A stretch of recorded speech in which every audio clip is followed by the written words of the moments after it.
Harka fuunee ashamaa dhaggeeffattoota keenya chaaliin keessan kokkobtii barnoota afaan Oromoo seenii qopheessinee jira. Mata dureen keenya har'aa waa'ee dandeettiiwwan afaanii arfan fi jechoota dubbisuu kan ilaallu ta'a.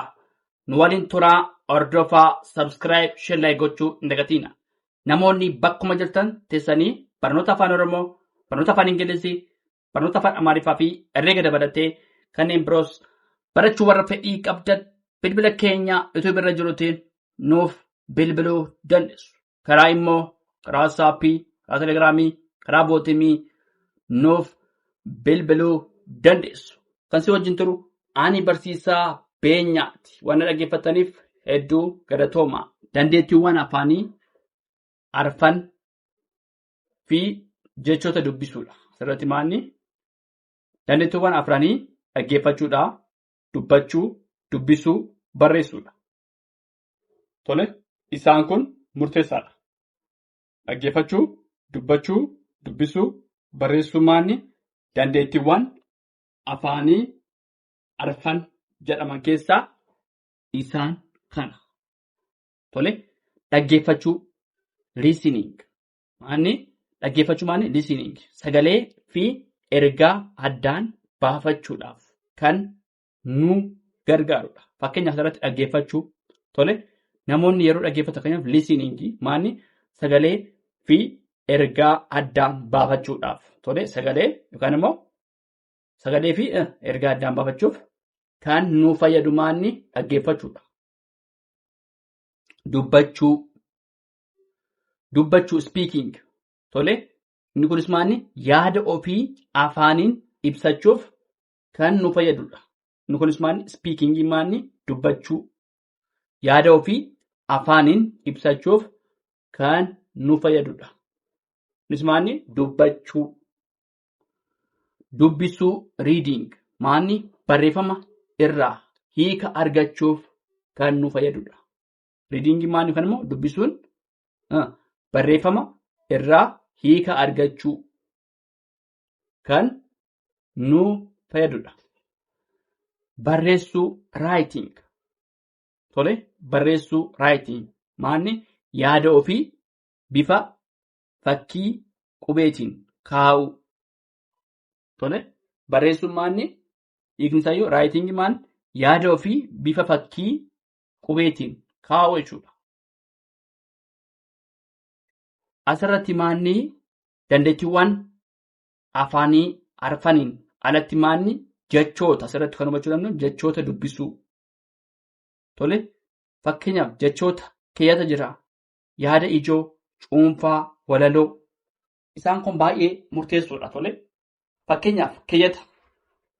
Tole, fakkeenya irratti hundoofne keeyyata. Tole, himoota yaada tokko qabaatanidha. Keeyyanni maal jechuudha? Keeyyata jechuun salphaatti maal? Himoota yaada tokko qabaatanidha. Innis maal jedhama? Keeyyata jedhama. Yaada tokko. Tole, yaada ijoo. Yaada ijoo jechuun maal jechuudha? Ergaa guddaa barruu tokko qabu.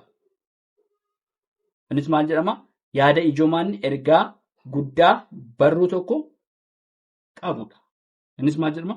Yaada ijoo ergaa guddaa barruu tokko qabu. Cuunfaa. Cuunfaa maal jechuudha? Yaada tokko gabaabsee dhiyeessuu. Fakkeenyaaf yaada bal'aa kan immoo kitaaba tokko keessatti wantoota jiran. Tole, cuunfaa jechuun akka waliigalaatti wantoota murteessoo ta'an yookaan immoo wantoota ijoo dubbii ta'an maanni bakka tokkotti immoo yaada tokko gabaabsee yookaan immoo maal jennaani yaada tokko cuunfee yookaan immoo gabaabsee kan dhiyeessu. Innis maal jedhama? Cuunfaa. Fakkeenyaaf kitaaba tokko gaafa qopheessanu achi keessatti cuunfaan yeroo mara jira. Innis maanni waa'ee kitaaba sana maanni gabaabsee kan dhiyeessuudha. Innis maal jennaa? Cuunfaa jenna. Walaloo. Tole, walaloo jechuun maal jechuudha? Barreeffama bifa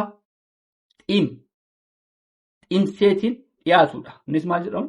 Walaloo jedhama. Tole, barreeffama bifa xiinseetiin dhiyaatu. Maal jennaani? Walaloo jennaan. Tole, walaloo. Tolee, irraa deebinuti dandeettiiwwan afaanii, arfan fi jechoota dubbisuudha. Tolee, asirratti maal dandeettiiwwan afran keessa maal tokko maali? Dhaggeeffachuu, dubbachuu, dubbisuu, barreessuu isaan kun baay'ee murteessoodha. Dhala jireenya asirratti maalni dhaggeeffachuu, dubbachuu, dubbisuu, barreessuun kun jireenya ilma namaatiif murteessoo kan jedhaman keessaa isaan kana afran. Tolee, innis dhaggeeffachuu, dubbachuu, dubbisuu, barreessuu warri jennuudha. Isaanis sagalee fakkeenyaaf dhaggeeffachuun sagalee fi ergaa addaan baafachuudhaaf kan nu fayyadudha. Dubbachuun immoo yaada ofii afaaniin ibsuuf kan nu gargaarudha. Dubbisuun immoo barreeffama irraa hiika argachuuf kan nu fayyadudha. Barreessuu yaada ofii bifa fakkii qubeetiin kaa'uu. Fakkeenyaaf keeyyata dhimmoota yaada tokko qabaatan kan ibsuudha. Innis maal jennaan keeyyata tole keeyyata jennaan yaada ijoo ergaa guddaa barruu tokko qofa qabudha. Cuunfaan immoo yaada tokko gabaabsee kan dhiyeessuudha. Walaloon immoo barreeffama bifa xiinseetiin dhiyaatudha. Innis maal jennaan walaloo. Tolee, itti fufnaa dhaggeeffadhaa.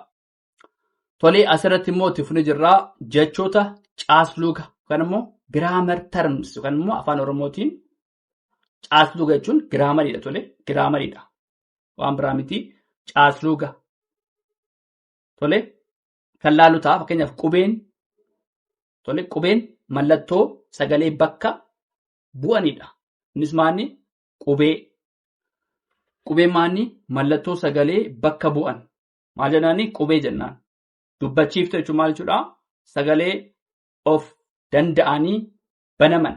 Fakkeenyaaf A, E, I, O, U warra jennu isaan kana sagalee gabaabaa, sagalee dheeraa immoo A, E, I, O, U warra jennu isaan kun maalni dubbachiiftuudha. Isaan kun sagalee of danda'anii banamanidha. Kan immoo banaman.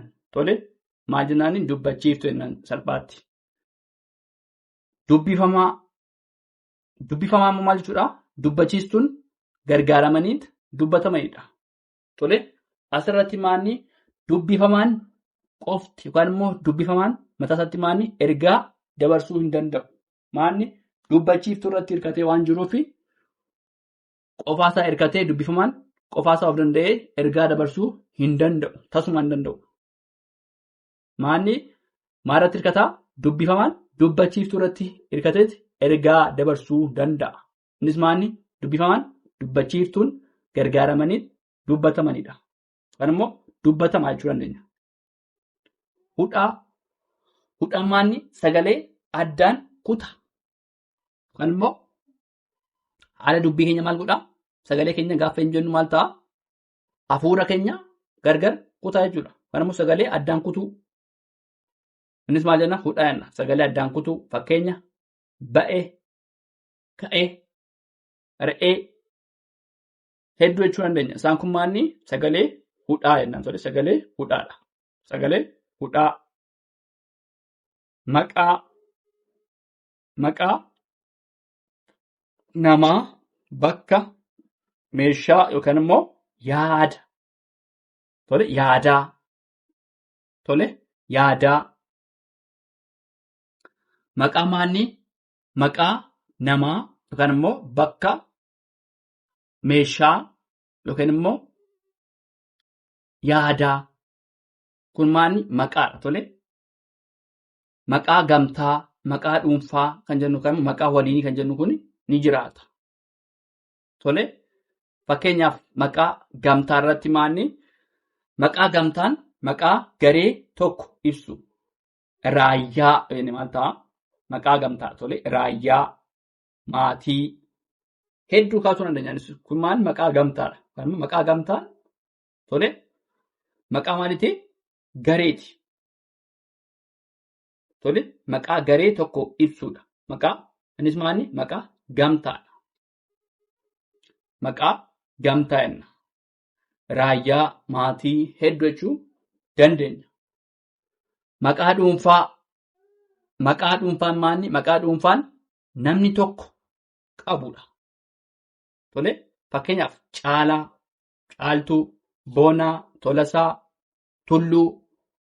Tole, fakkeenyaa irratti hundoonne Caalaa, Caaltuu, Boonaa, Tolaa, Tulluu, Finfinnee, Adaamaa yoo jenne maan isaan kun maqaa dhuunfaati. Maqaa dhuunfaa namni tokko qabu yookaan immoo ittiin waamudha. Kun maanni? Maqaa dhuunfaadha. Maqaa waliinii. Maqaa waliinii kan jennu maanni? Meeshaaleen hundi waliin qabanidha. Fakkeenyaaf mana, maqaa waliinii tole, mana, kitaaba, tole, barullee hedduu isaanii kaasuu dandeenya. Kun maal? Maqaa waliiniidha. Mana, kitaaba. Kanaaf maqaa meeshaaleen hundi waliin qaban mana, kitaaba. Isaan kun maanni? Maqaa waliiniiti. Asirratti maanni kan laaluu qabnu? Caasluuga tole, caasluugadha. Caasluuga afaan Oromooti. Qubeen maanni? Mallattoo sagalee bakka bu'anidha. Dubbachiiftuun sagalee of danda'anii banamanidha. Dubbifamaan immoo dubbachiistuu gargaaramanii dubbatamanidha. Hudhaa sagalee addaan kutuu, fakkeenya ba'ee, ka'ee, ar'ee waa hedduu jechuu danda'a. Sa'a. Maqaan nama, bakka, meeshaa yookaan immoo yaadaa. Maqaa gamtaa, maqaa garee tokko ibsu, raayyaa, maatii hedduu ta'uu danda'a. Maqaa dhuunfaa, maqaan dhuunfaa namni tokko qabu. Kanaaf Tulluu, Finfinnee jennee maanni? Adaamaa jennee maanni? Maqaa dhuunfaati. Maqaa waliinii meeshaaleen hundi waliin qaban mana, kitaaba hedduu isaanii kaasuu dandeenya. Tolee, dhaggeeffadhaan waliin turaa. Maqaa yookaan immoo pronoun afaan Oromoo. Tole, bakka maqaa bu'anii kan nuu fayyadu yookaan immoo kan tajaajiludha. Innis maal? Bamaqaa pronoun. Tole, bamaqaa. Bamaqaan bakka maqaa bu'anii kan tajaajilanidha. Fakkeenya bamaqaa of danda'oo, bamaqaa agarsiiftuu, bamaqaa gaafii. Isaan kun tole, bamaqaa of danda'oo personal pronouns jedhamu tole. Isaan kun maanni? Bamaqaa of danda'oo yookaan immoo personal pronouns jedhaman ta'an. Ani yoo jenne maal keenyaaf? I yookaan immoo ani. Tole, ati yoo jenne maal asirratti? You jechuudha. Ati jechuun maal jechuudha? You. Ingiliffaa jechuudha. Kun asirratti maanni? Kallattiin maanni? Gara Ingiliffatti hiikee jira. Tole, ani yoo jedhe maal? I. Ati. You. Tole, ati gaafa maal ta'a? You. Inni. Tole, fakkeenyaaf dhiiratiin inni, he. Maanni? Isa. Isheen, she. Maanni? Isheen, she. Maal agarsiisaa? Personaalii agarsiisa. Kun maanni yookaan immoo bamaqaa of danda'oo jenna tole. Of danda'oo. Bamaqaa agarsiiftuu. Bamaqaa agarsiiftuu. Demonstrative pronouns jedhamu. Isaan kun maanni?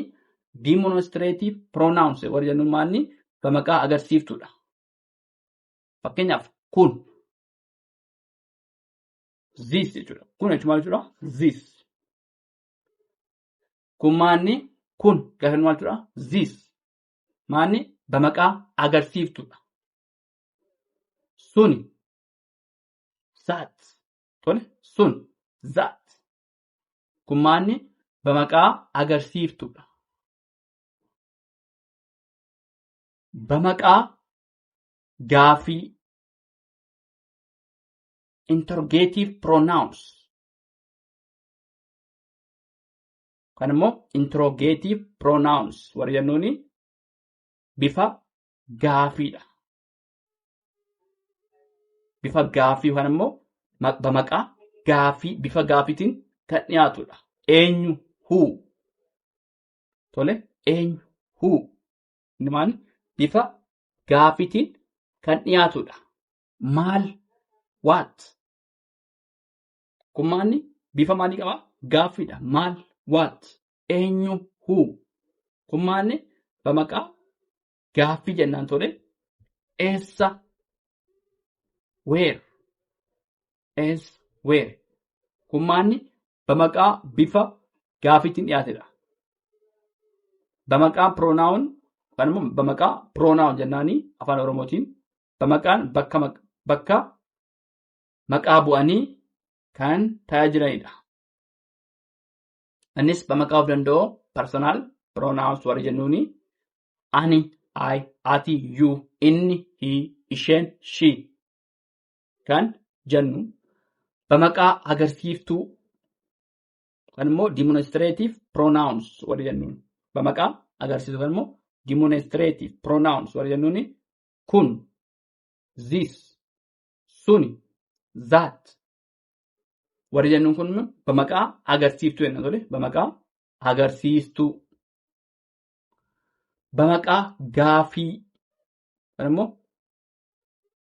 bamaqaa gaaffii bifa gaaffiitiin kan dhiyaatudha kan immoo bifa gaaffiitiin kan dhiyaatudha.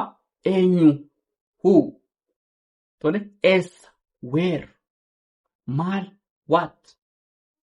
Isaan kun maanni bamaqaalee bakka maqaa bu'anii kan tajaajilanidha. Tole kana fakkaataa kan laallee waan dhaggeeffattaniif hedduu galatoomaa. Horaa bulaa deebana.